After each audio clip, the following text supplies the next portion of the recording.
These are absolutely the worst controllers out there, and I'm going to be showing you exactly how and why you should never buy these things. So to kick things off, this here is the Emax E6, and it is possibly the worst of the two.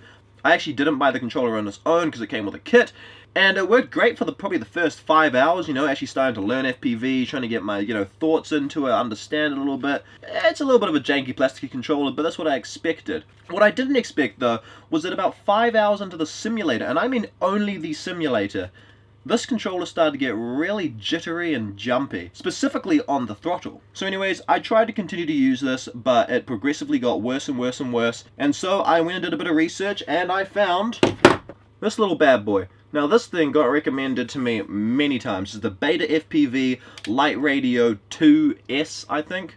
2SE. Regardless, I had this thing recommended to me, and I also had looked up a lot of reviews which were fantastic about it. Or so I thought.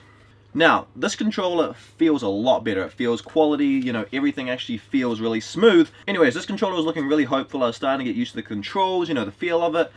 And again, I'd only use this on the simulator for an hour.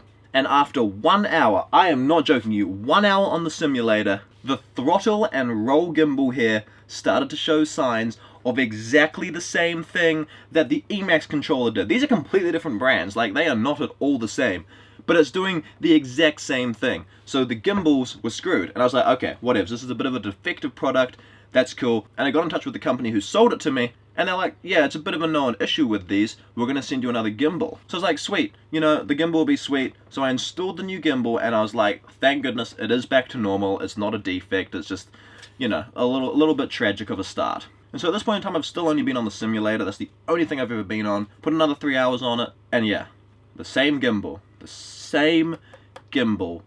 did the same thing.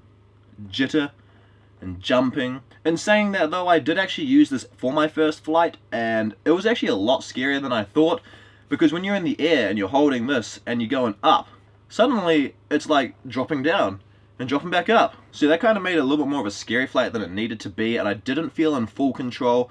However, I got in touch again with the company, and they said they'd send me another gimbal. I basically said, look, I'd rather buy another controller. The point that I went wrong at was cheaping out on the controller.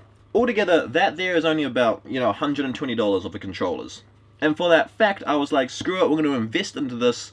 And I bought myself, where is it? Let me go grab it. I bought myself one of these bad boys, a Radio Master TX16S. I tell you, so far, so good. I have actually flown the drone with this. I have actually been on the simulator multiple times for many hours now.